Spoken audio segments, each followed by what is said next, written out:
Tuhan bersamamu. Inilah Injil suci menurut Santo Matius.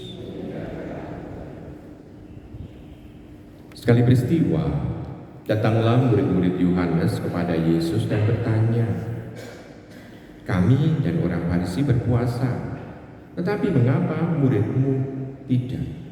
Jawab Yesus kepada mereka, "Dapatkah sahabat-sahabat mempelai laki-laki berduka cita selama mempelai itu bersama mereka? Tetapi akan tiba waktunya mempelai itu diambil dari mereka, dan pada waktu itulah mereka akan berpuasa. Tidak seorang pun menambalkan secarik kain yang belum susut pada baju yang tua. Karena jika demikian, kain penambal itu akan mencapik baju itu, lalu makin besarlah koyaknya. Demikian pula anggur yang baru tidak diisikan ke dalam kantong kulit yang tua. Karena jika demikian, kantong itu akan koyak sehingga anggur itu terbuang dan kantong itu pun hancur. Tetapi anggur yang baru disimpan dalam kantong yang baru, dan dengan demikian terpeliharalah kedua-duanya." Demikianlah sabda Tuhan. Ibu bapak saudari terkasih dalam Tuhan, bacaan Injil di sini kita bisa melihat problema yang dialami oleh orang-orang Farisi dan para murid-murid Tuhan sebetulnya. Di sana mau diungkap sesuatu yang luar biasa di dalam kehidupan, yakni bahwa kehadiran Tuhan harus ditanggapi dengan cara yang baru. Kehadiran Tuhan itu harus dimaknai dengan sesuatu atau ditandai dengan sesuatu yang baru pula. Kita bisa melihat di sana Tuhan Yesus mengatakan bahwa anggur yang baru harus diberikan, diwadahi dengan kantong yang baru. Berarti tampak bahwa sesuatu yang baru harus juga diterima dengan suatu pikiran yang baru pula. Tidak bisa pikiran yang lama itu untuk menerima sesuatu pesan yang baru. Ibu bapak terkasih dalam Tuhan, kita bisa melihat dengan satu problem yang relevan untuk zaman sekarang adalah soal pendidikan anak. Soal pendidikan anak kita melihat orang selalu mengatakan orang sekarang adalah zaman Gen Z. Namun orang tua seringkali kalau mendidikkan selalu referennya adalah dulu saya waktu dididik oleh orang tua saya dengan cara begini, lalu cara orang tua dulu mendidik kita terapkan untuk mendidik anak generasi sekarang. Seringkali terjadi tabrakan, seringkali terjadi sesuatu yang tidak mengenakkan.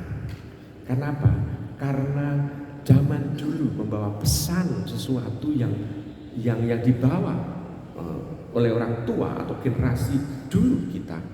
Sedangkan zaman sekarang dengan situasi yang serba baru, dan di situ kita bisa melihat bahwa kita sebetulnya dalam kita mendidik anak itu harus dengan cara yang baru pula.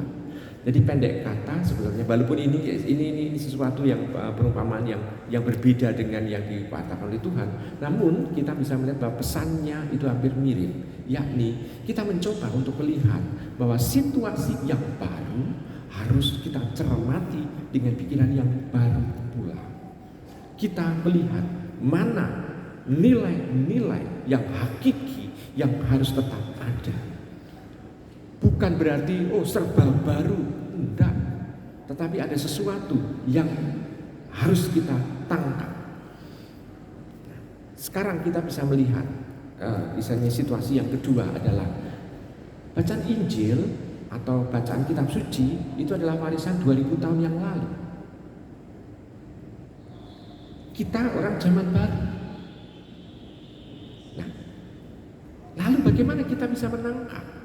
Kita harus bisa melihat bahwa pesan kitab suci yang 2000 tahun yang lalu itu membawa nilai-nilai abadi, dan nilai-nilai abadi itu harus kita cermati, dan itu ternyata sesuai dengan situasi zaman kita juga.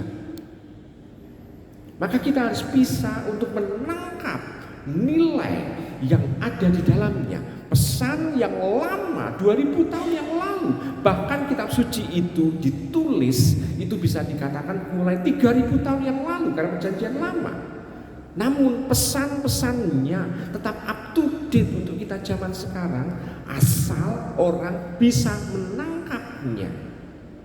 Maka kita sebetulnya diajak oleh Tuhan supaya kita menjadi orang yang up to date. Bukan orang yang hidup pada masa lalu saja, namun orang-orang yang sungguh-sungguh up to date. Up to date artinya orang ini bisa untuk melihat kondisi zaman kita sekarang ini, dan kita bisa menangkap apa yang menjadi pesan dari Tuhan untuk zaman kita. Nah, Ibu Bapak, Saudara, terkait dalam Tuhan, maka Tuhan sebetulnya mengajak kepada kita, jadilah kita kantong yang baru. Kita mencoba untuk bisa menerima pesan baru untuk Tuhan. Baik, kalau kita bisa, saya mau melanjutkan dengan kitab suci tadi itu yang 2000 tahun yang lalu pesannya. Namun ini kan pesan umum. Nah sekarang kalau Tuhan hadir untuk kita sekarang, Tuhan pasti mau untuk mengajak atau mewartakan sesuatu yang pribadi bagi diri kita. Orang-orang kudus merasakan ada panggilan pribadi bagi mereka, sehingga mereka melakukan situasi yang sesuai dengan zaman mereka, sehingga kita melihat kesaksian hidupnya adalah kesaksian hidup yang sungguh-sungguh sesuai dengan zamannya, dan kita bisa merasakan bahwa mereka menghidupi Tuhan pada zamannya itu, dan kita bisa mengatakan mereka adalah orang-orang suci. Nah, kita pun diharapkan mampu untuk melakukan hal yang sama, yakni bisa menangkap kehadiran Tuhan secara pribadi. Tuhan berpesan apa secara pribadi kepada kita, dan kita mencoba untuk bisa menangkapnya, sehingga kita menjadi orang-orang yang memang sesuai dengan kehendak Tuhan, sesuai dengan zaman kita sekarang. Selamat merenungkan.